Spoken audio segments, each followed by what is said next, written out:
अस्सलामुअलैकुम दोस्तों, कैसे हैं आप सब। मैं ज़मीना फ़याज़ एक बार फिर आपके साथ। तो मैं शुरू कर रही हूँ लम्स जुनूनियत बाय अरीशा खान पार्ट 16। जब उसकी आंख खुली तो खुद को अपने आरामदा बेड पर पाया। वो चकराते सर के साथ बमुश्किल अपनी आंखें खोलते हुए बेड से टेक लगा कर उठ बैठा। एक नज़र पूरे कमरे पर मारी।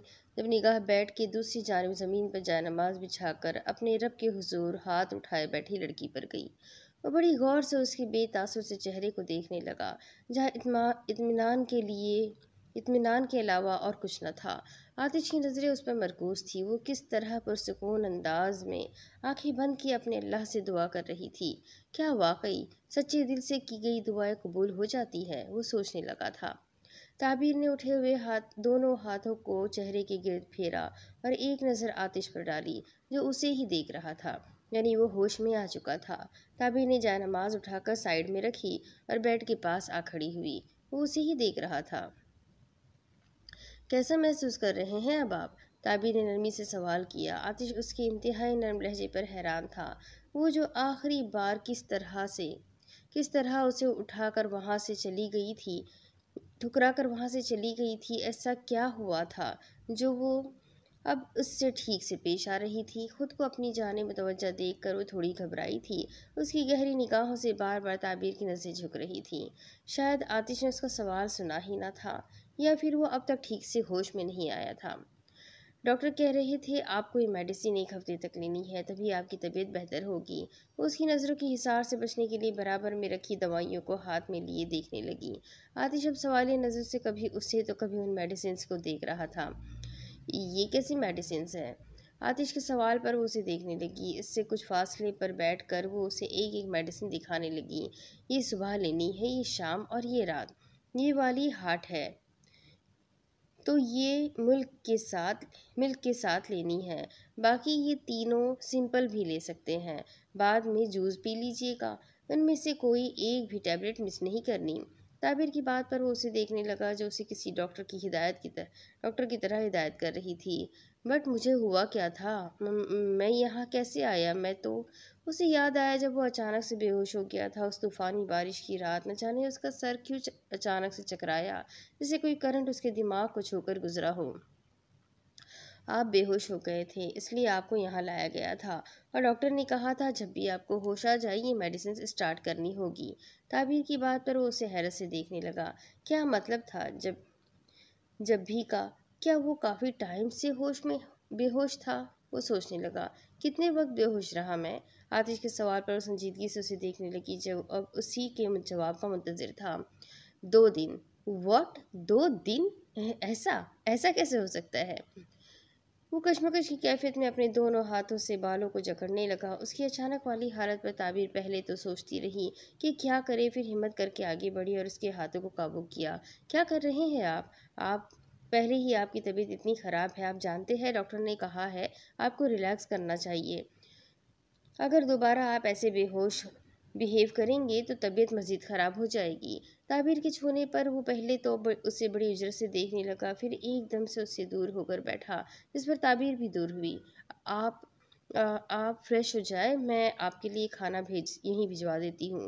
वो नज़र झुकाए कहती हुई उसे मज़ीद अपनी जाने मुतवज्जा कर चुकी थी। आतिश बिना कुछ कहे उसे देखता रहा। वो वहाँ से जा चुकी थी। आतिश की नज़रों ने दरवाजे से बाहर जाने तक उसका ताक़ुब किया था। आखिर क्या हो गया था मुझे क्यों कुछ याद नहीं आ रहा? उफ। आतिश ने अपनी पेशानी रगड़ी। वो समझ नहीं पा रहा था कि 2 दिन तक वो कैसे बेहोश रहा था। तभी उसे भूख का एहसास होने लगा। वो गहरी सांस लेकर बेड से उठा और वार्डरोब से कपड़े लेकर हाथ बात चला गया। फ्रेश होकर अब वो अपने जिस्म पर बोझ काफ़ी कम महसूस कर रहा था। आतिश ने आज बिल्कुल सिंपल से कपड़े पहने थे। वाइट टी शर्ट जिसमें उसकी मजबूत जसामत वाज़ेह हो रही थी, ब्लू पैंट और वाइट जॉगर्स। वो सीढ़ियाँ उतरकर नीचे डाइनिंग हॉल में आया, जहाँ उसके लिए मुख्तलिफ़ किस्म के खाने रखे हुए थे। बट वो डाइट पर था तो बस थोड़ा बहुत खाने का इरादा करके कुर्सी पर आ बैठा। इस बार ना उसके हाथ में वॉच थी, ना उसने बालों का हेयर स्टाइल बनाया हुआ था, और ना ही वो ताबीर की जानिब देख रहा था। यकीनन वो कब से सामने बैठी उसे ही देख रही थी। आतिश मुकम्मल उसे नज़रअंदाज कर रहा था, जैसे वो वहाँ थी ही नहीं।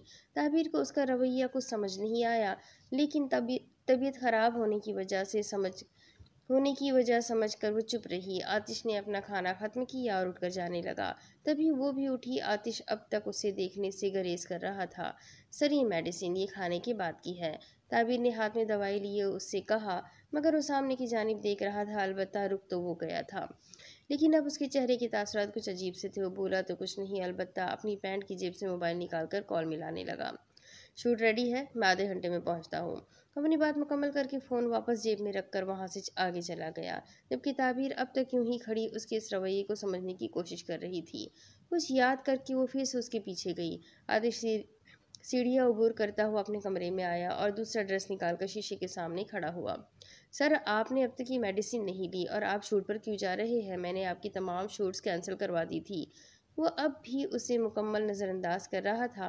अब की बात आबिर के चेहरे पर खुफगी के तासुरात नुमाया हुए। उसके अकब में आ खड़ी हुई। क्या मुझे वाकई नज़रअंदाज कर रहे हैं या फिर ये सिर्फ मेरा वहम है? ताबिर के नम लहजे पर मजबूरन उसका बाल बनाता हुआ हाथ रुका। वो एक नज़र ताबीर को देखकर वापस अपने काम में मसरूफ़ हो गया। तुम्हें मेरा नज़रअंदाज करना बुरा लग रहा है? आतिश ने सपाट लहजे में कहा, जिस पर वो उसे गौर से देखने लगी। वो ऐसा तो ना था, फिर आखिर उससे यूं अचानक हो क्या गया था? वो पलट कर अपने कपड़े उठाने लगा। माना कि आप मुझसे बात नहीं करना चाहते, लेकिन दवाइयों से कैसी नाराज़गी? ताबिर की बात पर उसके कदम रुके। अब की बार वो उसे जारहाना अंदाज में देखने लगा, जिस पर ताबिर ने नज़र झुका ली। नहीं लेनी मुझे कोई मेडिसिन। तुम्हें मेरी फिक्र करने की कोई ज़रूरत नहीं। मरा नहीं, जिंदा हूँ मैं। आतिश के सपाट लहजे पर वो सहम कर रह गई थी। आतिश आगे बढ़कर वहां से जाने लगा, मगर उसे यहीं खड़ा पाकर बिना उसे देखे कहने लगा, जाते हुए दरवाज़ा बंद कर देना। वो जा चुका था। ताबीर को उसका ये लहजा, उसका ये अंदाज वाकई बहुत बुरा लगा था। वो मेडिसिन वहीं टेबल पर रखकर वहां से चली गई थी। आधे घंटे बाद जब वो असर की नमाज से फारिग होकर बाहर लॉन में चहलकदमी करते हुए दिल ही दिल में जिक्र इलाही कर रही थी, तब उसकी निगाह बाहर जाते आतिश पर पड़ी, जो बिना ताखीर किए सीधा अपनी गाड़ी में जा बैठा और देखते ही देखते ड्राइवर गाड़ी को फार्म हाउस से बहुत दूर ले गया। अगर वाकई वो मुझसे इस बात के लिए नाराज़ है और उसे लेकर ही मुझे नज़रअंदाज कर रहे हैं, यहाँ तक कि मुझसे मेरी ड्यूटी भी ठीक से निभाने नहीं दे रहे, मेरा यहाँ जॉब करने का कोई फ़ायदा नहीं। वो दिल ही दिल में सोचती हुई अपने कमरे में चली गई, जहाँ शाहवेज़ की बहुत सारी मिस कॉल्स जमा थी। वो दरवाजे से उसी वक्त कॉल किया वो रोज़ उसे उसी वक्त कॉल किया करता था। ताबीर ने उसे कॉल बैक कर दी। तकरीबन 5 बजे का वक्त था। दूसरी तरफ जब हरीम के नंबर पर कॉल आने लगी, क्योंकि वो किचन में मौजूद थी, तभी उसे पता न था, मगर वहां से गुजरती आइजल रिंग की आवाज़ पर कमरे के अंदर आई। ब्रो, ये कौन है? आइजल मोबाइल स्क्रीन पर चमकता नाम पढ़कर हैरान हुई, फिर कुछ सोचकर उसने कॉल रिसीव करना चाही। जब हरीम वहां आई और उसे मोबाइल उठाता देखकर बाकायदा दौड़कर उसके अकब में आई और मोबाइल हाथ से लिया। हरीम, ये कौन है? आइजल के सवाल पर हरीम के चेहरे का रंग उड़ गया। वो यूनिवर्सिटी वाले आसिम भाई हैं। भूल गई क्या तुम? उन्होंने कहा था वो न्यू क्लासेस का बताने के लिए मुझे कॉल करेंगे, शायद तभी उनकी कॉल आ रही है। वो घबराती हुई उल्टा सीधा झूठ बोलकर मोबाइल लिए वहां से चली गई, जबकि आइजल सर झटक कर अपने कमरे में आ गई। आज वो ऑफिस नहीं गई थी, बल्कि घर पर ही सारे काम निपटा रही थी। कहे, क्यों फ़ोन किया आपने? हरीम ने सकलजे में कहा। जल्दी से बाहर आओ, मैं तुम्हें पिक करने आया हूँ। शाबाश। जोरी इसकी बात पर उसकी आंखें खुली की खुली रह गईं कि क्या घर के बाहर है आप? आपका दिमाग ठीक है? अगर आपको यहाँ किसी ने देख लिया तो? वो घबराई थी, जिस पर जोरेज हंसने लगा। आप हंस रहे हैं? हरीम ने दांत जिस पर जोरेज ने हंसी दबाई। नहीं भला, मैं क्यों हंसूंगा? तुम आ रही हो बाहर या मैं अंदर आऊं? जोरेज की बात पर हरीम को लगा वो पागल हो जाएगी। नहीं नहीं, रुके, मैं खुद आ रही हूँ। वो जल्दी से फ़ोन बंद करके अपना बैग और मोबाइल लिए कमरे से बाहर निकलने लगी। आइजल विंडो से उसे जाता देख रही थी। अभी वो उसे आवाज़ देती हरीम मेन गेट से निकल चुकी थी। अजीब ही लड़की है भला, कोई पढ़ने के लिए इतना बावला कैसे हो सकता है? कैसे? वो उकता कर कहती हुई वापस अपने काम में मसरूफ़ हो चुकी थी, इस बात से अनजान कि उसका मोबाइल जो इस वक्त साइलेंट पर था, तकरीबन 100 से ज़ायद मैसेजेस जमा हो चुके थे। आप यूँ अचानक यहाँ क्यों आए हैं? सोच समझ कर कदम उठाया करे ना, अगर कोई देख लेता तो। वो इजलत में गाड़ी की फ्रंट सीट पर आ बैठी जब जोरेज उसकी बात पर उसे देखने लगा। मुझे अपनी सिस्टर से मिलने के लिए कुछ सोचने समझने की ज़रूरत नहीं, और अगर कोई देखता है तो देखता रहे, मुझे कोई फ़र्क नहीं पड़ता। जोरेज की बात पर उसने माथा पीटा, जबकि जोरेज अब तक उसे ही देख रहा था, अपनी छोटी सी नाक पर इतनी सारी टेंशन लिए वो कोई छोटी सी डॉल ही लग रही थी। अब देख क्या रहे हैं, चले यहाँ से। मुसलसल अपने भाई को देखता पाकर वो चीखी थी, जिस पर जोरेज ने आईब्रो झुकाए गाड़ी भगा दी। क्यों क्यों आए हैं आप मुझसे मिलने? मुझे आपसे कोई भी बात नहीं करनी। हरीम हाथ लपेटे दूसरी जानिब रुक कर गई, जिस पर जोरेज के लब मुस्कुराए। मेरी डॉल मुझसे नाराज थी, भला ऐसे ही उसे नाराज छोड़ देता क्या? जोरेज ने नरमी से कहा, मगर वह रुख मोड़े बैठी शायद नाराजगी का इजहार कर रही थी। अच्छा बस ना, सॉरी ना मेरी लाडो। पक्का आज के बाद जो तुम कहोगी वो सब मुझे मंजूर है। सब कुछ मानूंगा मैं। और तुम्हें शाहवेज पसंद है ना? मैं खुद तुम्हारी उससे शादी करवाऊंगा, पक्का प्रॉमिस। जोरेज ने बहुत प्यार से कहा, जिस पर एक पल के लिए हरीम के लबों पर मुस्कुराहट आई, मगर जल्दी छुपा गई, जबकि जोरेज उसकी मुस्कुराहट देख चुका था। लगता है मेरी डॉल बहुत सख्त नाराज है, कुछ तो करना पड़ेगा। जोरेज ने उसे देखते हुए कहा, और गाड़ी मॉल की जानिब घुमा दी। कुछ ही देर में वो लोग इस मॉल के बाहर मौजूद थे। मुझे मनाने के लिए शॉपिंग पर लेकर आए हैं। अब देखिएगा ठीक ठाक खर्चा ना करवा दिया तो मेरा नाम भी हरीम दुरानी नहीं। वो ज़ेर लब कहती हुई मुस्कुराई, जबकि जोरेज उसकी बात सुन चुका था। वो अपनी मुस्कुराहट दबाया, उसे गाड़ी से उतरने का कहकर खुद भी उतर गया। तकरीबन आधे घंटे से ज़्यादा हो चुका था। हरीम कोई 50-60 हज़ार की शॉपिंग तो कर ही चुकी थी, मगर हैरान ही थी कि जोरेज ने उससे उफ तक न किया था, ना ही वो परेशान हुआ था, बल्कि वो बिल्कुल पुरसुकून था। पहले तो हरीम ने उसे पूरे मॉल में खूब घुमाया, फिर भरपूर शॉपिंग करके जब वो थक गई तो सामने कॉफ़ी शॉप पर आ बैठी। साथ जोरेज भी बैठ गया।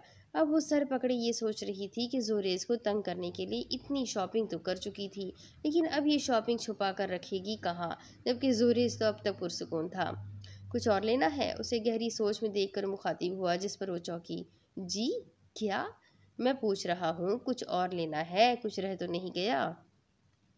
जोरेस की बात पर उसने जल्दी से नफ़ी में सर हिलाया। अभी भी कितना पुरसुकून था वो, जैसे कोई छोटी बात थी इतनी शॉपिंग करना। वो सोचने लगी, खैर मुझे ना बहुत तेज़ भूख लग रही है।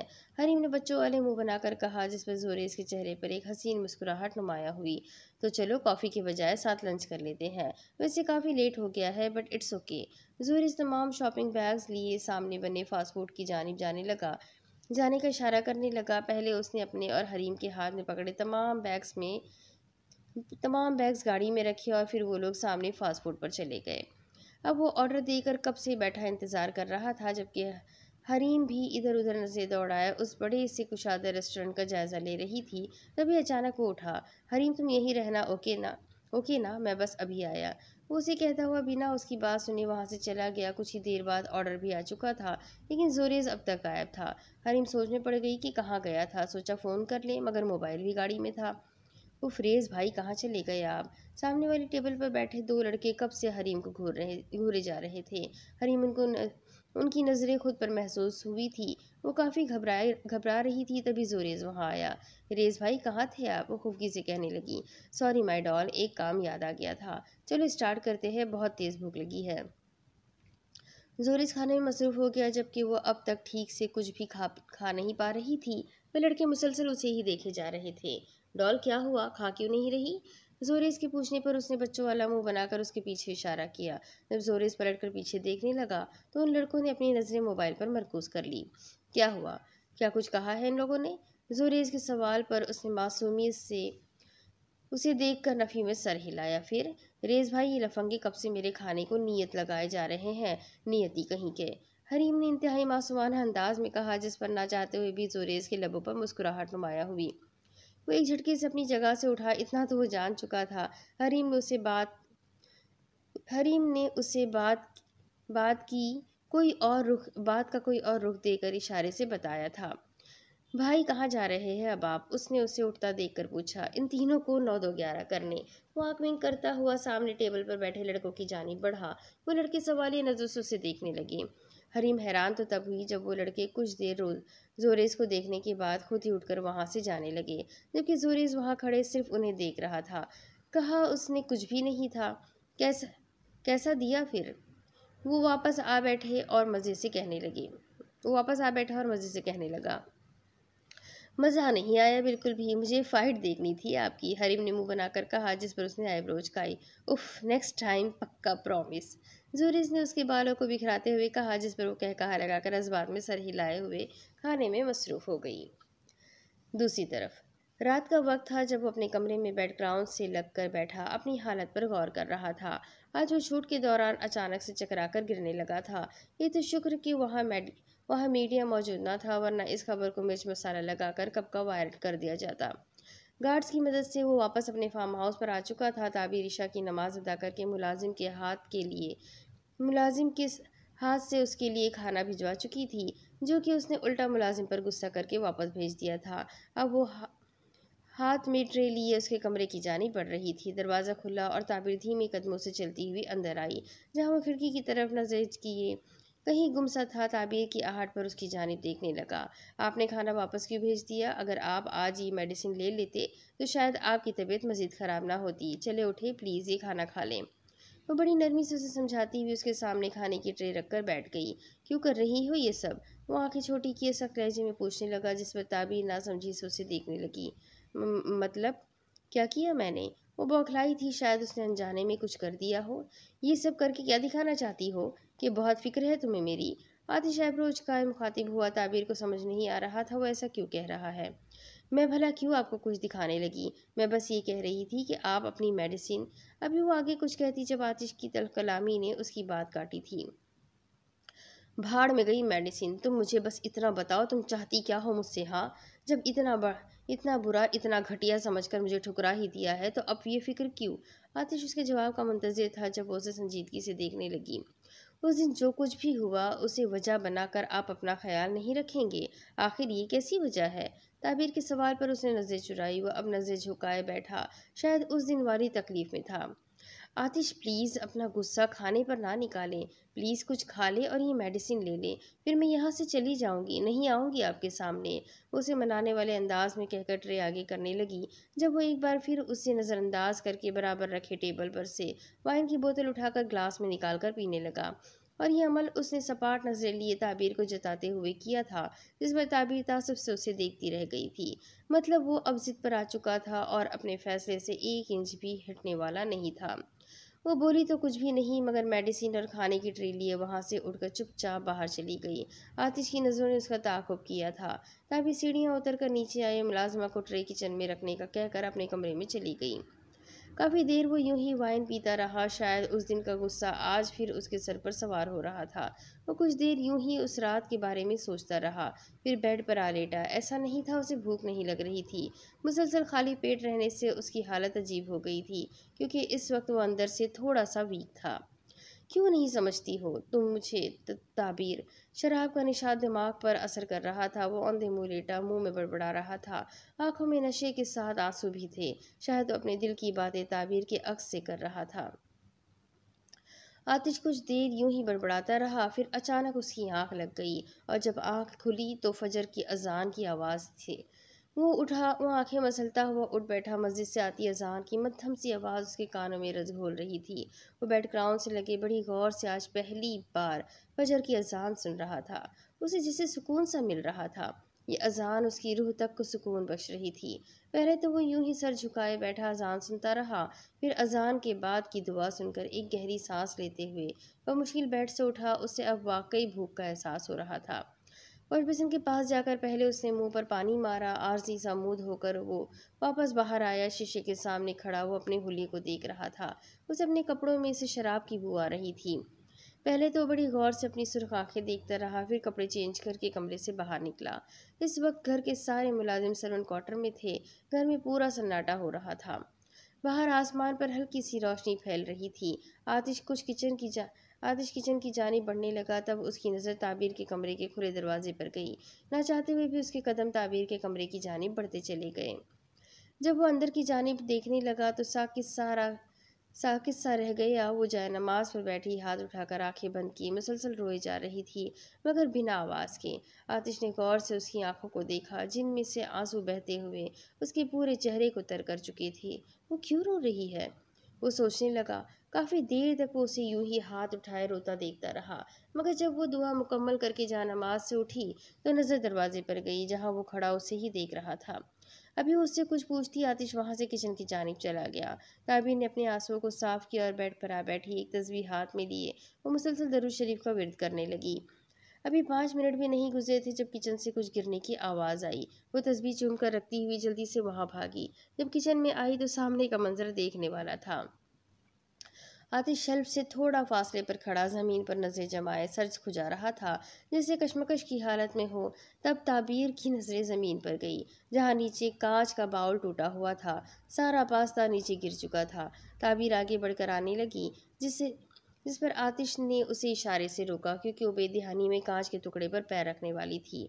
आपको भूख लगी थी तो मुझे बता देते, खुद क्या ज़रूरत थी यहाँ आने की? अगर पैर पर गिर जाता तो? ताबीर फिक्रमंदी से कहती हुई ओवन ऑफ करने लगी, जो कि अब तक ऑन था। आतिश खामोशी से उसकी बात सुन रहा था। आप मुझे बता दें, आपको क्या खाना है? कुक तो अभी है ही नहीं, मैं बना देती हूँ। ताबी संजीदगी से कहने लगी, तभी उसकी नज़र आतिश के हाथ पर गई, जो वो बार बार देख रहा था, जहाँ सुर्ख रंग का निशान नुमाया था। वो आगे बढ़कर उसका हाथ थामे फिक्रमंदी से देखने लगी। वो बड़ी गौर से उसे खुद के लिए परेशान होता देख रहा था। नहीं, वो मैं बेध्यानी में ओवन से गर्म बाउल उठाने लगा था, तभी ये हो गया शायद। आतिश उससे परेशान देखकर नरम लहजे में कहने लगा। ताबीर ने कबर्ड से फर्स्ट एड बॉक्स निकाला और उसे वहीं रखे टेबल के पास कुर्सी पर बैठने का इशारा किया। उसके इशारे पर वो खामोशी से कुर्सी पर जा बैठा। ताबीर सामने वाली कुर्सी पर बैठकर उसका हाथ टेबल पर रखकर उस पर स्प्रे करने लगी। फिर एक ट्यूब निकाल कर उसकी हथेली पर लगाया। उस पर बैंडेज नहीं कर सकते, वरना ये ठीक होने में टाइम लेगा। आप अपने हाथ को ध्यान से रखें। वो उसके ज़ख्म पर मुतवज्जा थी, इस बात से अनजान कि आतिश उसकी गुर्बत से दो चार हो रहा था।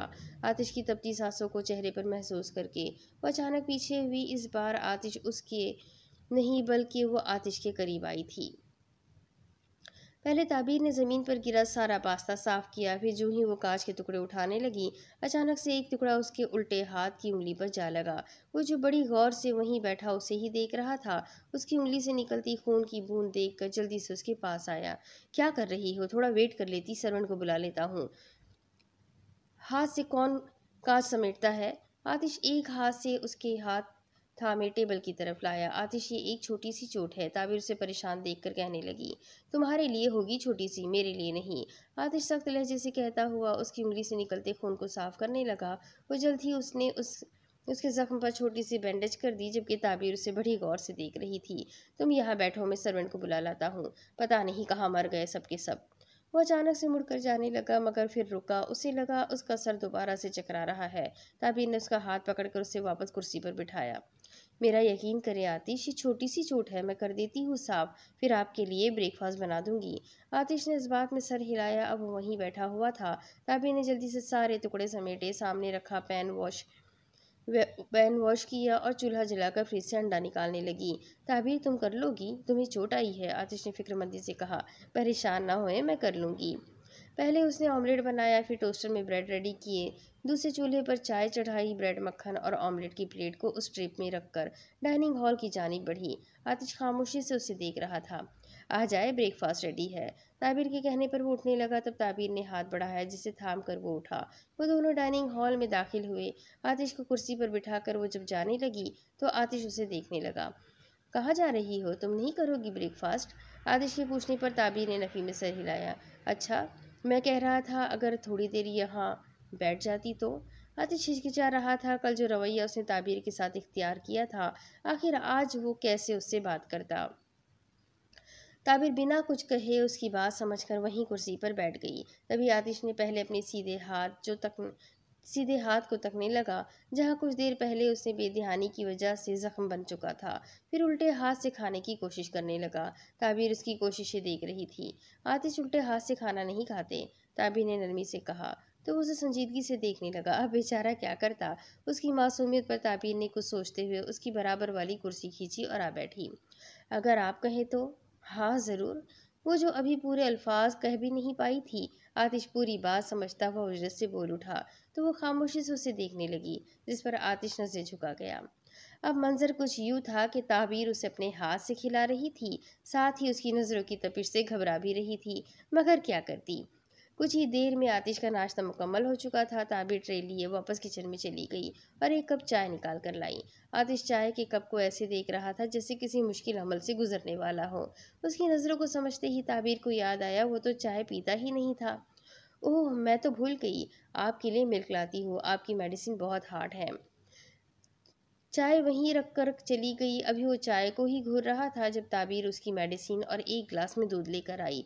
पहले उसे मेडिसिन दी, फिर ग्लास आगे किया। अब वो खुद चाय की सिप ले रही थी जबकि आतिश दूध का ग्लास बमुश्किल ख़त्म कर रहा था, साथ ही ताबीर को भी तक रहा था। अब कैसा महसूस कर रहे हैं आप? ताबीर के सवाल पर वो होश में आया। बेहतर है, बस चक्कर अब तक आ रहे हैं, आतिश ने मुख्तसर सा कहा। जब आप जानते थे आपकी तबीयत ठीक नहीं तो क्यों गए आप शूट पर?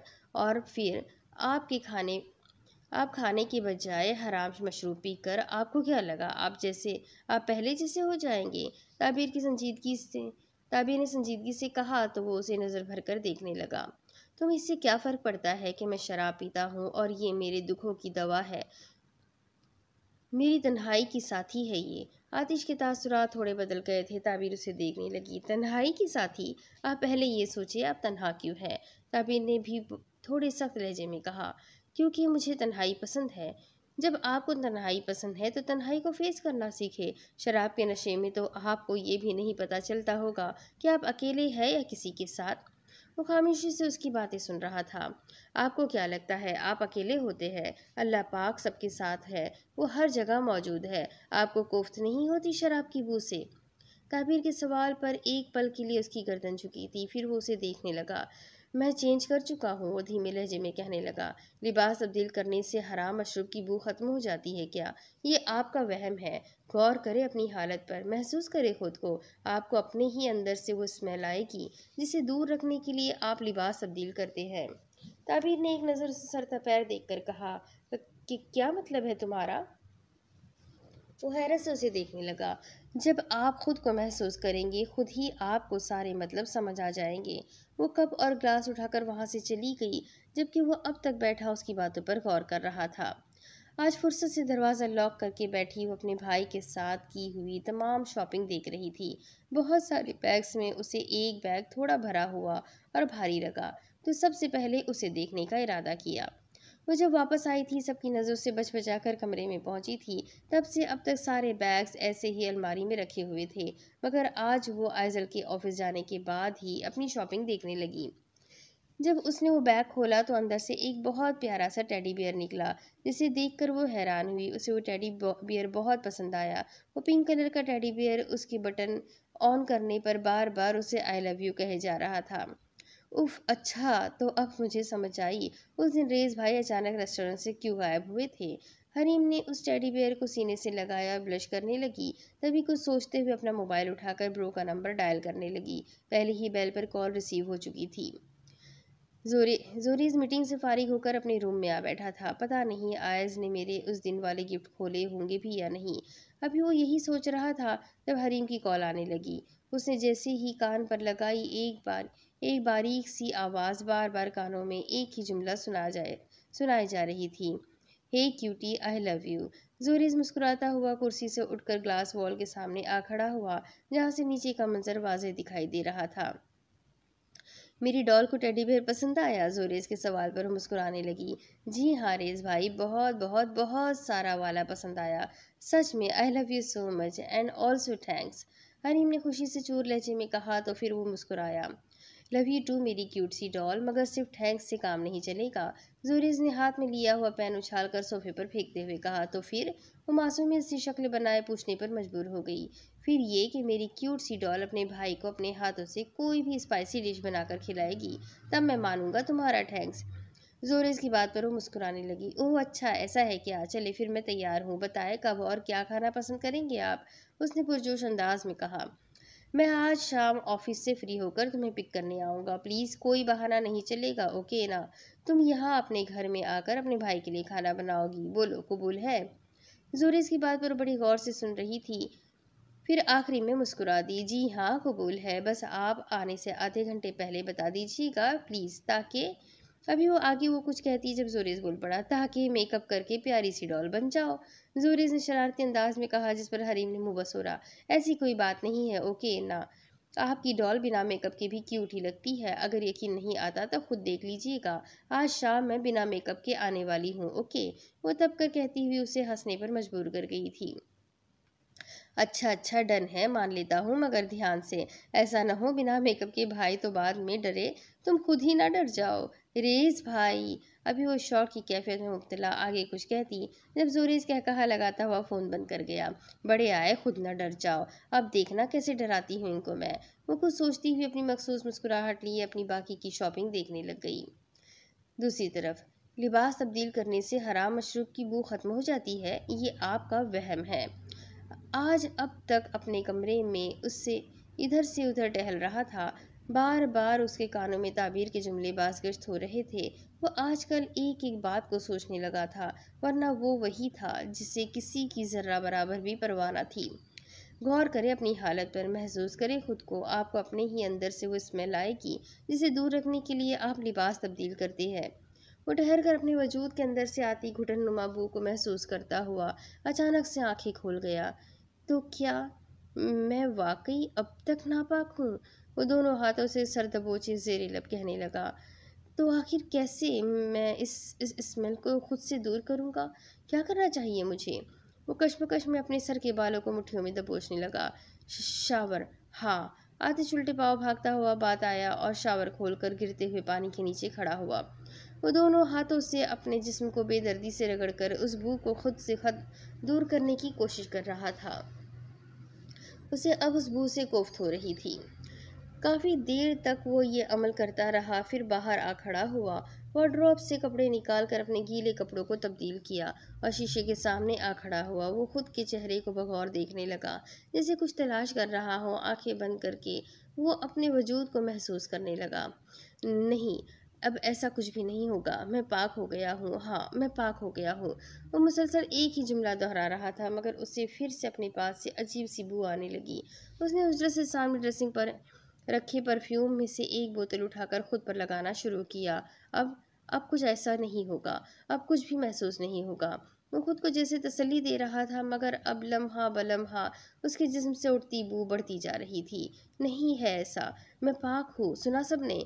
मेरे पास से किसी शराब की बू नहीं आ रही। वो बाकायदा चीख रहा था, नहीं हूँ मैं नापाक, नहीं हूँ।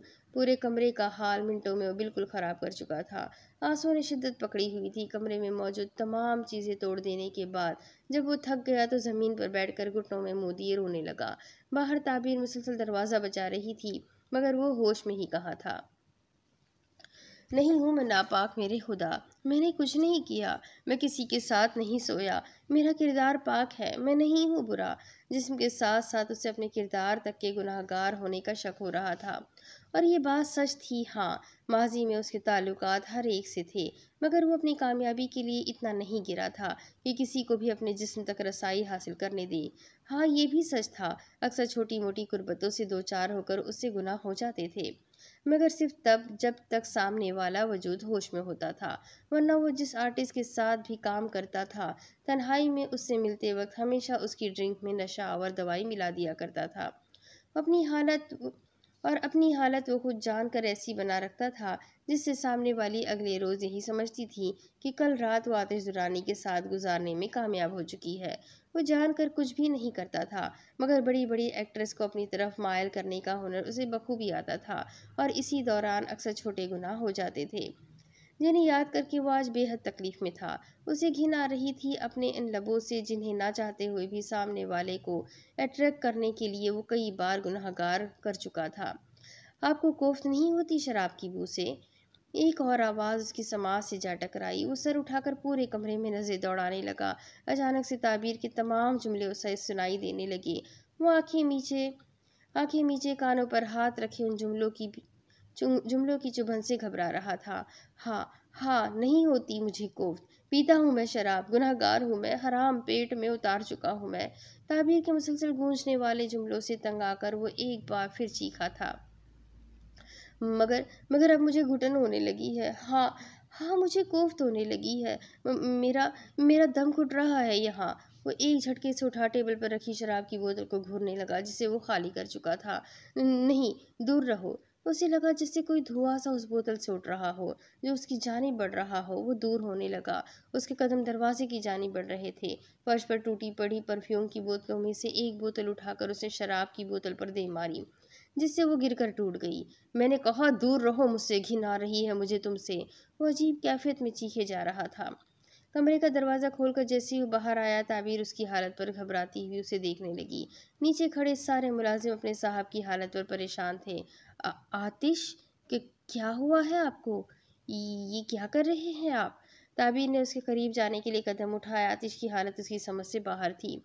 वो इस वक्त अपने होश हवास से बेगाना मालूम हो रहा था। दूर दूर रहो ताबीर, मैं नापाक हूँ, दूर रहो। आतिश भागता हुआ सीढ़ियाँ उतरने लगा। ताबीर उसे रोकने की कोशिश कर रही थी। वो इस वक्त बेकाबू हो चुका था। आतिश, प्लीज़ रुक जाए। ताबीर ने उसके करीब जाना चाहा। नहीं ताबीर, दूर दूर दूर रहो। वो देखो, वो मेरे पास आ रहा है। मुझे उस धुएं से घिन आ रही है। आतिश दोनों हाथों से बालों को जकड़ते हुए चीखने लगा। मुलाजिम एक दूसरे को देखकर परेशान हो रहे थे। आतिश, कुछ भी नहीं है, यहाँ कोई धुआं नहीं है। ताबीर ने उसे बहर आराम से हैंडल करना चाहा।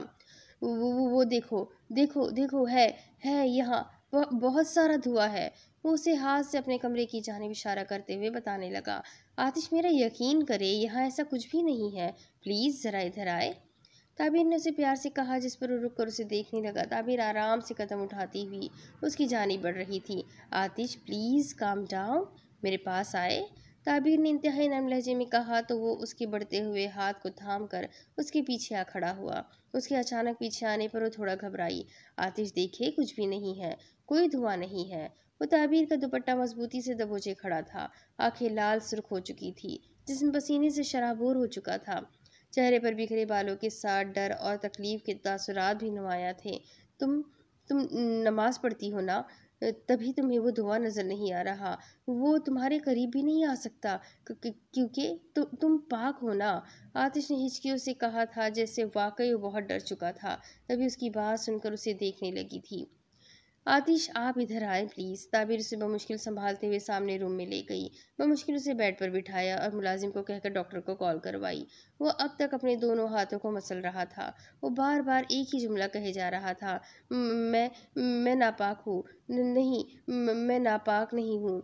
ताबीर उसके अकब में आ बैठी और उसे इल्तिजाई नज़र से देखने लगी। ताबीर, मैं नापाक नहीं हूँ ना, नहीं हूँ ना मैं नापाक। वो उसे सवाल करके खुद ही जवाब भी दे रहा था। ताबीर ने उसके दोनों हाथों पर अपनी गिरफ्त मजबूत की। आतिश, आप नापाक नहीं है। ताबीर ने उसकी आंखों में देखते हुए पूरे इस्तेहकाक से कहा तो वो उसे बड़ी हैरत से देखने लगा। कुछ ही देर बाद डॉक्टर वहां आया और उसकी हालत देखकर पहले तो उसे इंजेक्ट किया, फिर कुछ दवाइयाँ लिखकर वहां से चला गया। प्लीज़ तुम मेरे साथ रहो, वरना वो फिर से मेरे पास आ जाएगा। प्लीज़ प्लीज़ मुझे अकेला मत छोड़ना। वो उसका हाथ मजबूती से थामे मुसलसल एक ही बात कहे जा रहा था, मगर अब उस पर इंजेक्शन का असर हो रहा था। उसकी आंखें बंद होने लगी थी। आतिश, मैं यहीं हूँ आपके पास, कहीं भी नहीं जा रही मैं। ताबीर ने उसे यकीन दिलाया। उसे बेड पर लिटाकर उसके सिरहाने बैठकर वो उसके बालों में हाथ फेरने लगी, जबकि आतिश ने उसका दूसरा हाथ और दुपट्टा पकड़ा हुआ था। क्या हो गया है आतिश को? क्या वाकई मेरी बातों का इन पर ऐसा असर हुआ है कि वो इस हाल में आ चुके हैं? उसकी हालत देखकर सोचने लगी। उसे बहुत दुख हो रहा था। आतिश अब सो चुका था। ताबीर के हाथ और दुपट्टे पर उसकी गिरफ्त अब भी मजबूत थी। वो यूं ही उसके सिरहाने बैठी उसे देख रही थी। कहीं न कहीं उसे तड़पता देखकर वो भी तकलीफ में थी। किस तरह वो कुछ देर पहले अपने जले हुए हाथ की परवाह किए बगैर उन्हें तेज तेज रगड़ रहा था। ताबीर ने उसके हाथ का जख्म देखा, जो मजीद सुर्ख हो चुका था। दूसरी तरफ सुबह का वक्त था, जब खिड़की से आती सूरज की किरणें उसकी बंद आंखों पर पड़ी थी। उसे बेदार कर गई थी। वो कुछ देर तो यूं ही लेट कर चुप छत को घूरता रहा, फिर कुछ सोचते हुए उठ बैठा। मगर जब जलन का एहसास हुआ तो नज़र हाथ पर गई। जो कल जल गया था, अब उस पर पट्टी बंधी हुई थी। जी हाँ, अगले 1 हफ्ते तक सर आतिश किसी भी छूट पर नहीं आएंगे। वो कल होने वाले वाक़े के बारे में सोच रहा था, तभी ताबीर की आवाज़ सुनाई दी, जो कान पर मोबाइल लगाए अंदर आ रही थी। उसे बैठा देखकर कॉल डिस्कनेक्ट करके उसकी जानिब बढ़ी। आप कब जागे? तबीयत कैसी है अब आपकी? ताबीर ने नरमी से सवाल किया, जिस पर वो उसे देखने लगा। बस अभी मैं, हाँ मैं ठीक हूँ। अपनी ऐसी तबीयत को लेकर वो थोड़ा परेशान था, मगर ताबीर अब उसकी हालत से बाखबर हो चुकी थी। आप थोड़ी देर बाद फेस वॉश कर लीजिएगा, मैं ब्रेकफास्ट रेडी करवाती हूँ। ताबीर जैसे ही जाने लगी, आतिश ने उसका हाथ पकड़ा और बौखला कर पलटी थी, मगर आतिश मुसलसल उसे ही देखे जा रहा था। ताबीर, वक्त क्या हुआ है? 12 बज रहे हैं। ताबीर के जवाब पर वो कुछ देर ज़मीन को घूरता रहा, मगर हाथ अब तक पकड़ रखा था। ताबीर, मुझे नमाज पढ़नी है, मेरी हेल्प कर दोगी? आतिश ने इल्तिजाई नज़र से उसे देखा, जिस पर वो बहुत हैरान हुई। सर, मगर अभी तो अजान में काफ़ी वक्त बाकी है। ताबीर ने एक नज़र अपने हाथ पर डालकर कहा, जैसे हाथ छुड़ाना चाह रही हो। ताबीर के देखने पर आतिश ने उसका हाथ छोड़ा। हाँ, तब तक मैं फ्रेश हो जाऊंगा। आतिश जैसे ही उठने लगा, उसका सर घूमता महसूस हो रहा था। आगे बढ़कर ताबीर ने उसे सहारा दिया। सर प्लीज़ आराम से। मैं ठीक हूँ ताबीर, मुझे फ्रेश होना है। क्या तुम मुझे कपड़े लाकर दे दोगी रूम से? मैं वहाँ नहीं जाना चाहता। आतिश ने संजीदगी से कहा, जिस पर ताबीर उसे देखने लगी। जी मैं ला देती हूँ, लेकिन प्लीज़ आप अपने ज़ख्म पर कोई प्लास्टिक लपेट लिए, वरना ये ज़ख्म ख़राब हो जाएगा। ताबीर की बात पर उसने इस बात में सर हिलाया। ताबीर उसे बात के बाहर छोड़कर रूम से चली गई थी। पहले तो उसने शावर लिया, फिर ब्रश किया। अब उसे अपना वजूद काफ़ी हल्का महसूस हो रहा था। शावर लेने के बाद उसने ब्रेकफास्ट किया। ताबीर ने उसे डॉक्टर की लिखी हुई दवाइयाँ दी। अब वो अपने रूम में आराम कर रहा था, जब उसे फिर से अपने पास वही शराब की बू महसूस हुई। वो हड़बड़ा कर उठ बैठा। ज़ोहर की आवाज़, अजान का वक्त हो चुका था। वज़ू करके जा नमाज पर आ खड़ा हुआ। ताबीर जब उसके रूम में आई तो उसे नमाज पढ़ता देखकर काफ़ी खुश हुई थी। वो खुद भी नमाज अदा करने की नीयत से अपने कमरे में चली गई थी। आतिश नमाज के दौरान अपने अंदर एक अजीब किस्म का सुकून उतरता महसूस कर रहा था, जिससे उसके जिस्म के साथ साथ उसकी रूह भी पाक हो रही हो। अब उसने दुआ के लिए हाथ उठाए थे। ऐ मेरे रब, मैं बहुत गुनहगार हूँ। मैं न जाने कितने सालों से हराम अपने जिस्म में उतारता आ रहा हूँ। मुझे नफरत हो रही है अपने वजूद से। अब तक जितना हराम मैं अपने पेट में भरता आ रहा हूँ, वो अब मेरे सीने में एक भारी बोझ की तरह महसूस हो रहा है। क्या मुझे इस बोझ से आज़ादी नहीं मिल सकती? वो अपने रब के हुजूर हाथ उठाए दुआ करने लगा। उसे वाकई अपने सीने पर एक अजीब सा बोझ महसूस हो रहा था, जिसे दूर करने के लिए नमाज पढ़ना ज़रूरी हो गई थी। क्या मेरी दुआ कबूल हो सकती है? माना कि मैं ताबीर जितना पाक नहीं हूँ, लेकिन मैं नादिम हूँ। अपने किए पर मैं नादिम हूँ। मेरी गलत आदतों ने मुझे कैद कर रखा है। मुझे इस कैद से रिहाई चाहिए। क्या मुझे इस कैद से आज़ादी मिल सकती है? मैंने अब तक सिर्फ सुकून चाहा है, मगर आज आज़ादी मांग रहा हूँ। क्या मेरी ये दुआ कबूल हो जाएगी? पुरकशिश नीली आंखों से बहते आंसू चेहरे को तर कर चुके थे। वजूद कपकपाहट का शिकार था। वो अपने लरजते लबों के साथ फरियाद कर रहा था। आज वो पूरी तरह से अपने रब से राब्ते की कोशिश कर रहा था। शायद उसे जवाब मिल जाए, शायद उसे सुकून मिल जाए, शायद उसे अपने गुनाहों से आज़ादी मिल जाए। तमाम दुआएं करने के बाद वो बेड पर नीम दराज हुआ, क्योंकि हालत अब भी नासाज थी। तभी चकराते सर के साथ वो आंखें मूंद गया था। दूसरी तरफ, डैड, आप ऑफिस नहीं गए? खैरियत? वो जो आज ऑफिस न जाने का इरादा रखती थी, काजिम साहब को मज़े से सोफे पर विराजमान देखकर उनके पास आ बैठी। वो टीवी से नज़रें हटाए उसे देखने लगे। नहीं, आज मैं ऑफिस नहीं जा रहा। उनका मूड काफ़ी खुशगवार लग रहा था, जिस पर आइजल ने उन्हें आंखें छोटी करते हुए देखा। क्यों, खैरियत? क्या आज कोई ख़ास बात है? आइजल के पूछने पर उन्होंने टीवी ऑफ किया और उसकी जानिब मुतवज्जा हुए। हाँ भाई, अर्तज़ा की कॉल आई थी। कह रहा था शादी की तैयारी शुरू करे। 2 महीने से भी कम वक्त रह गया है और इतने सारे काम बाकी है। वो पुरजोश अंदाज में कहते हुए मुस्कुराने लगे, मगर कुछ पल के लिए आइजल का चेहरा मुरझा सा गया था। उसे अपना आप किसी गहरे समंदर में डूबता हुआ महसूस हो रहा था। असल मैं कह रहा था, तुम ऑफिस के काम छोड़ो और शादी की तैयारी शुरू कर दो। देखो बेटा, अभी भी काफ़ी वक्त पड़ा है। अभी से तैयारी करना शुरू करोगी तो इन 2 महीनों में काफ़ी कुछ मुकम्मल हो जाएगा। फिर अर्तज़ा जैसे ही पाकिस्तान आएगा, हम शादी करेंगे। काजिम साहब ने उसे खामोश देख कर कहा तो वो होश में आई और इस बात में सर हिलाने लगी। तभी हरीम भी वहाँ आई। अरे आओ हरीम, अभी मैं यही सोच रहा था, तुम दोनों मिलकर शादी की तैयारी कर दो, शुरू कर दो। कासिम साहब की बात पर हरीम आइजल को देखने लगी, जो सर झुकाए बैठी थी। बज़ाहिर वो नॉर्मल दिख रही थी, मगर दिल में आज भी उसके बहुत दर्द था। जी अंकल, आप बेफिक्र रहे, मैं सब कर दूंगी। हरीम ने मुस्कुराते हुए कहा, जिस पर वो भी मुस्कुराए।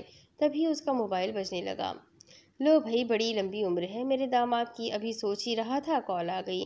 अच्छा, मैं बात करके आता हूँ, तुम दोनों बैठकर शॉपिंग के बारे में थोड़ा डिस्कस कर लो। काजिम साहब अपनी बात मुकम्मल करके वहां से चले गए। क्या हो गया आयजल, क्यों मुंह लटकाए बैठी हो? आयजल को चुप देखकर हरीम ने उसे मुखातिब किया, जिस पर संजीदगी से उसे देखने लगी। कुछ नहीं हुआ यार, क्या होगा, बस सोच रही थी कितनी जल्दी शादी करीब आ गई, पता भी नहीं चला ना। ऐजल ने बेजारी से कुशन उठाकर गोद में रखते हुए कहा, उफ अल्लाह लड़की, शुक्र करो अभी भी 2 महीने बाकी है।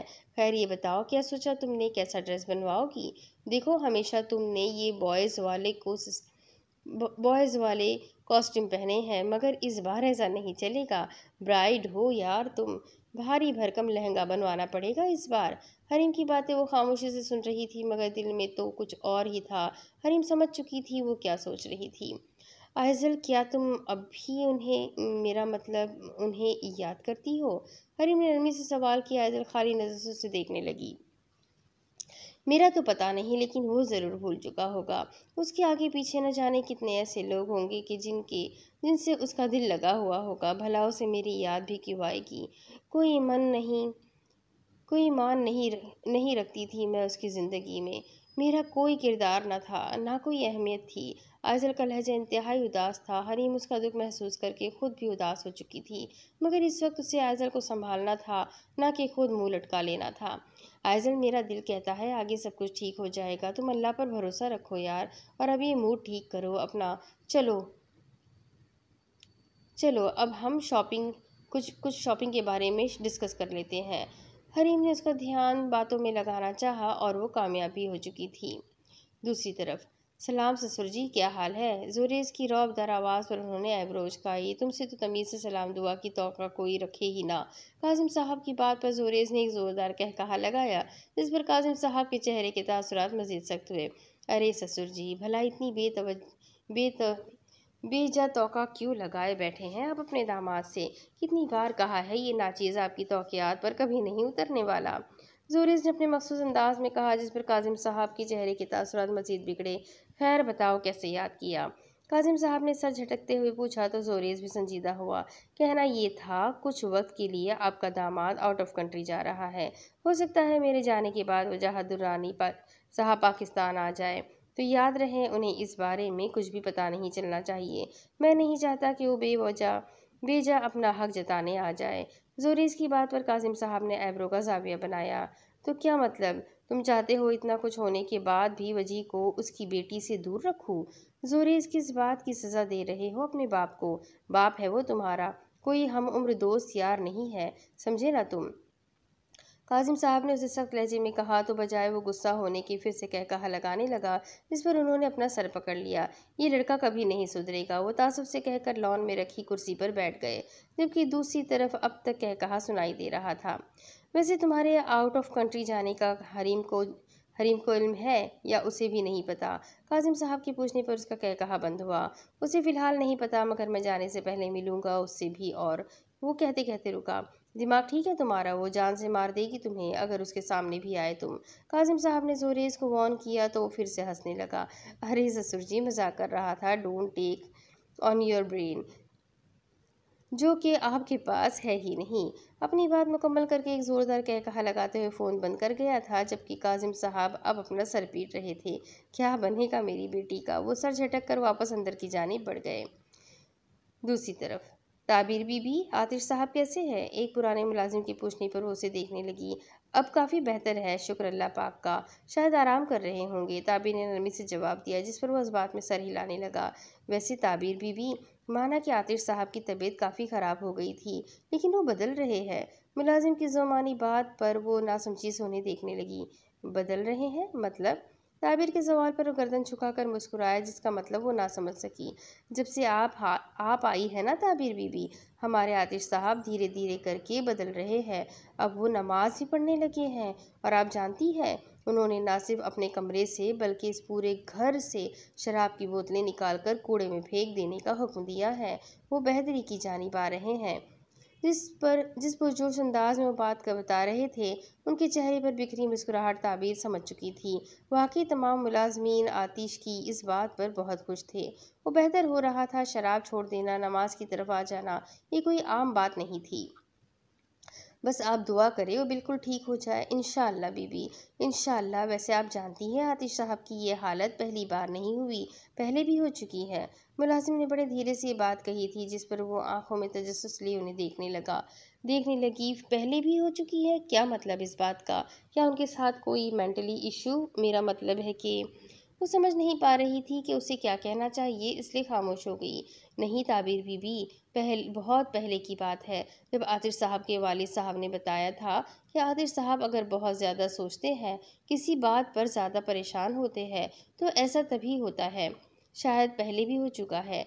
मुलाजिम की बात पर वो सोच में गुम हो गई। वाकई अगर ऐसा था तो ये कोई आम मसला ना था। वो जी आतिश साहब की दवाइयाँ भी चल रही थी। बहुत पहले की बात है, जब वो एक बार बिल्कुल अकेले रहने लग गए थे, मगर तब वो बहुत छोटे थे। अभी आगे वो मज़ीद कुछ बताता। जब आतिश रूम से बाहर आने लगा तो मुलाजिम नज़रें झुकाए बौखला कर वहाँ से चला गया। ताबीर, मुझे तुमसे कुछ ज़रूरी बात करनी है। आतिश की बात पर ताबीर ने इस बात में सर हिलाया। क्या हम बाहर लॉन में चलें? मुझे घुटन महसूस हो रही है। आतिश ने अपने गले पर हाथ रखते हुए कहा तो ताबीर उठकर उसके साथ चल दी। वो दोनों बाहर लॉन में आ चुके थे, जहाँ कुछ फासले पर बोट खड़ी थी। उस मसनूई समंदर के दूसरे किनारे किसी की शूट चल रही थी। वो दोनों सामने रखी कुर्सी पर आ बैठे। कुछ देर यूं ही खामोशी से वो दोनों दूर से नजर आता शूट का मंजर देखते रहे। फिर कुछ सोचते हुए आतिश ने उस खामोशी को तोड़ा। ताबीर, क्या तुम अब भी अपने फैसले पर कायम हो? आतिश ने संजीदगी से कहा, जिस पर ताबीर ने उसे देखा। लहजा बेहद उदास था, चेहरे से उदासी झलक रही थी। ताबीर को अब उसकी हालत पर बेहद अफसोस हो रहा था। फैसला? मैं समझी नहीं। ताबीर ने नासमझी वाले अंदाज में कहा, जिस पर आतिश ने गर्दन झुका ली। शायद वो ये बात ताबीर की आंखों में आंखें डालकर अदा नहीं कर सकता था। ताबीर, मैं तुमसे पाक रिश्ता बनाना चाहता हूँ। मैं तुम्हारे लिए हर तरह से बदलने को तैयार हूँ। मैं निकाह करना चाहता हूँ। क्या तुम्हें अब भी मेरी नीयत पर शक है? आतिश की नज़रें ताबीर के जवाब की मुंतज़िर थी। कब वो लब हिलाती, कब वो अपना फैसला सुनाती, मगर दूसरी जानिब यूं ही उसे टुकटुकी बांध कर देखे जा रही थी। आतिश, मैंने अगर आपकी नीयत पर शक किया होता तो आज मैं यहाँ आपके साथ ना होती। मैं जानती हूँ आप जितना बुरा खुद को सबके सामने जाहिर करते हैं, आप वैसे बिल्कुल भी नहीं है। मैं दिल से इज्जत करती हूँ आपकी। ताबीर ने आखिरी वाले अल्फाजों पर नज़र झुका ली थी। तब आतिश ने नज़र भर कर उसे देखा था। तो जब तुम मेरी दिल से इज्जत करती हो तो कहो ना अपने इस दिल से अपना ले मुझे, थोड़ी जगह दे दे मुझे। मैं बदलना चाहता हूँ ताबीर। मुझे तुम्हारी कुर्बतें सुकून देती है, जिस सुकून की तलाश में कई कई सालों से मारा मारा फिर रहा था, वो सुकून मुझे तुम्हारे पास महसूस होता है। और मैं बिल्कुल भी नहीं चाहूँगा कि मैं अपनी मोहब्बत और अपनी सुकून को मज़ीद खुद से दूर रखूँ। आतिश के अल्फाज सच्चे थे, आंखों में नमी थी। वो ऐसा तो ना था। वो तो वो था जो जब किसी से बात करता था तो सामने वाला सर झुकाकर उसकी रौबदार आवाज़ को न सिर्फ बर्दाश्त करता था, बल्कि उसका एहतराम भी करता था। मगर वो आज कहीं से भी पहले वाला आतिश दुरानी नहीं लग रहा था।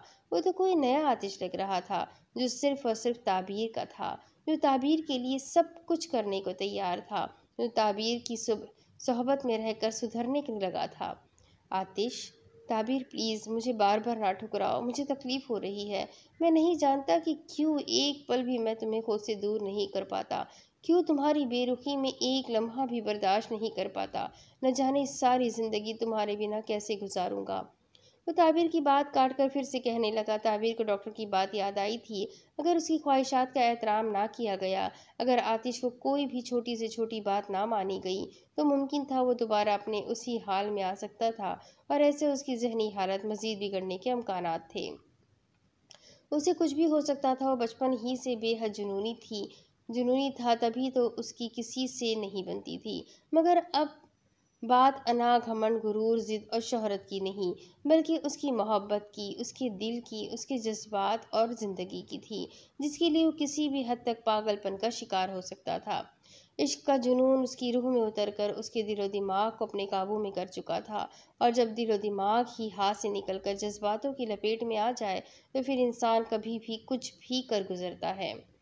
आतिश, मुझे कल तक का वक्त दे प्लीज़। मैंने ऐसा कुछ भी कभी भी नहीं सोचा था, मगर मुझे ये सब समझने के लिए कुछ वक्त दरकार है। ताबिर ने कुछ सोचते हुए जवाब दिया, जिस पर आतिश ने इस बात में सर हिलाया। तुम्हें जितना वक्त चाहिए ले सकती हो, बस याद रहे ज़्यादा देर ना हो जाए। मैंने पहले भी कहा था, अब फिर कह रहा हूँ, मेरा माजी जो भी था वो गुजर गया। मेरा हाल तुम्हारे सामने है और मेरा मुस्तकबिल तुम्हारे हाथ में है। तुम्हारा सिर्फ एक फैसला मेरी ज़िंदगी और मौत में से किसी एक को चुनेगा। आगे तुम समझ जाओ। आतिश इंतहाई संजीदगी का मुजाहरा करते हुए वहाँ से चला गया था, जबकि ताबीर इस सोच में पड़ चुकी थी, अगर वो उसे ना मिली या उसे ठुकरा गई तो क्या वो उसकी जान ले लेगा, उसे फिर अपनी जान दे देगा। ताबीर ने अपने हाथ पर पेशानी टिकाई। ये किस मुश्किल में डाल दिया है मेरे मालिक। मेरा एक फैसला कैसे किसी की ज़िंदगी और मौत की वजह बन सकता है, जबकि ज़िंदगी और मौत तो तेरे हाथ में है। मुझे सही फैसला करने की समझ दे। ताबीर अब अजीब कश्मकश की कैफियत में मुब्तला थी। दूसरी तरफ रात का वक्त था, जब वो अपने ऑफिस के तमाम कामों को निपटा कर बिस्तर पर सुकून की नींद सो रही थी, मगर तभी कोई दरवाज़ा खोल कर अंदर की जानिब बढ़ा। एक नज़र सोफे पर खैर हालत में पड़े अपने भेजे गए तोहफे पर डालकर तासुब से सर हिलाता हुआ वो बेड की जानिब बढ़ा। बाहर खिड़की से आती चांद की चांदनी उस अंधेरे कमरे में सोती उस खूबसूरत लड़की के वजूद पर पड़ रही थी। जोरेस दबे पांव उसके सिरहाने आ बैठा, मगर वो इस कदर गहरी नींद सो चुकी थी कि अपने माथे पर लम्स तक को महसूस न कर सकी। वो उसकी पेशानी को चूमता हुआ रुखसारों पर आ ठहरा। मध्यम सी चांदनी में उस अप्सरा का हसीन सराबा उसे मजीद गुस्ताखियां करने पर उकसा रहा था। वो भला पीछे भी क्यों रहता, वो उस पर पूरा पूरा हक रखता था। उस नाजुक से वजूद को अपनी बाहों में जकड़कर अपनी शिद्दतों का एहसास दिलाना चाहता था, लेकिन अब भी कुछ था, कुछ ऐसा जो उसे अपने पास आने की इजाज़त ना दे रहा था। वो था सच, एक ऐसा सच जिससे आइजल को लाइल्म रखा गया था। वो चाहकर भी उसके मजीद करीब नहीं हो पा रहा था। क्या वो झुककर उसके लबों को तकने लगा?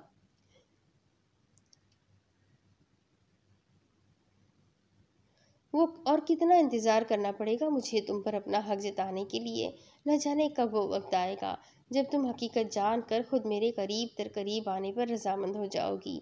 जोरीज अपनी शहादत की उंगली उसकी बंद आंखों पर फेरने लगा। वो दिल ही दिल में उससे मुखातिब भी था, जिससे वो बेखबर थी। बहुत रुलाया है ना तुम्हें इस 2 नंबर आदमी ने, मगर अब मजीद नहीं। बस कुछ वक्त और, इसके बाद तुम्हें हकीकत मैं खुद बताऊंगा। जिसे तुम नाजायज़ ताल्लुक़ कह रही थी, वो हमेशा से जायज़ था और हमेशा जायज़ ही रहेगा। जुरेज उसके बालों में उंगलियां फेरते हुए उसे नज़र भर कर देखने लगा। आयज़ला पहले से थोड़ी कमज़ोर हो चुकी थी। वो चेहरा जिस पर हर वक्त गुरूर, अना और जश्न वाज़े दिखाई देता था, अब वहाँ बहुत उदासी थी, मायूसी थी, दुखों का अंबार था। अलबत्ता वो किसी के सामने ज़ाहिर तो ना करती थी, लेकिन वो आज भी जोरेस को सच्चे दिल से चाहती थी। वो चाहकर भी उसे भुला नहीं पा रही थी। उस शख्स ने उसे कितना बदल दिया था। वो अकेले रहते रहते बुरी आदतों की आदी हो चुकी थी, मगर जोरेस की मोहब्बत में वो फिर से ज़िंदगी की तरफ लौट आ रही थी। मैं ऐसे ही तुम्हारे करीब तो ना आया था, मैंने ऐसे ही तुम्हें छुआना था। मेरे पास पूरा पूरा हक था, मेरे पास तुम्हारे करीब आने का इख्तियार था। तुमसे मिलने से पहले मैं नहीं जानता था मोहब्बत कैसे होती है, मगर एक मकसद को पूरा करते करते न जाने कब मुझे तुमसे इस कदर मोहब्बत हो गई, कुछ पता ही ना चला। जोरेज ने उसके जिस्म की हरारत को महसूस किया था। उसकी पेशानी बुखार की शिद्दत से तप रही थी। जोरेज ने एक नज़र बराबर पड़े टेबल पर मौजूद सिगरेट की डिब्बी को देखा, जिनमें से सारी सिगरेट बाहर टूटी पड़ी थी। वो न जाने रोज रात को कब तक जाग कर खुद पर काबू पाने की कोशिशें करती थी। वो चाहकर भी जोरेज की छुड़ाई गई सिगरेट पीने की आदत को अपना नहीं पा रही थी। वो रोज रात जाग कर खुद से जंग करती थी। वो अपने इस बंद कमरे में बिना आवाज़ के न जाने कब तक चीख चीख कर रोती थी। वो अंदर से बिल्कुल ख़त्म हो चुकी थी। जोरेज के एक मकसद ने उसे क्या से क्या बना दिया था। जोरेज इन सब बातों से बेखबर ना था। वो भी तो रात भर उसके लिए तड़पा था। वो भी तो अपने कमरे में रात के अंधेरे में खुद से जंग किया करता था। ये मेरा वादा है तुमसे, आज के बाद से मैं तुम्हें कभी भी रोने नहीं दूंगा। वो चाहकर भी उसके बुखार की शिद्दत को कम नहीं कर सकता था।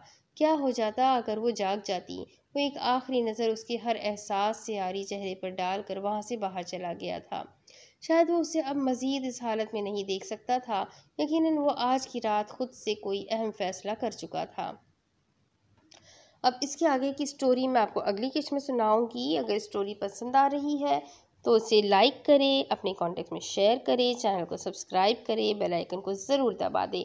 और मेरे चैनल पर सारी स्टोरीज़ कंप्लीट है, तो सारी कंप्लीट नावल्स का मज़ा लीजिए। बहुत सारी कहानियाँ हैं जो आप लोग रिक्वेस्ट करते हैं। रूड हीरो की चाहिए, रूड हीरोज़ है, गैंगस्टर है, फोर्स मैरिज है, हर किस्म की कहानियाँ अवेलेबल है। जिन की है, भूत की है, और अनदेखी मखलूक की है, साथ ही साथ वैम्पायर्स की बहुत सारी नावल्स हैं। आप सारी नावल्स को एंजॉय करते हैं। तो मिलते हैं अगले वीडियो में, तब तक के लिए अपना खूब सारा ख्याल रखें, मुझे भी दुआ में याद रखें। सारे नावल्स को एंजॉय करें, सुनते रहें, लाइक करते रहें, कमेंट करके ज़रूर बताएं कौन सा नावल आपको ज़्यादा पसंद आ रहा है। तो चले मिलते हैं अगले वीडियो में, तब तक के लिए अल्लाह हाफिज़।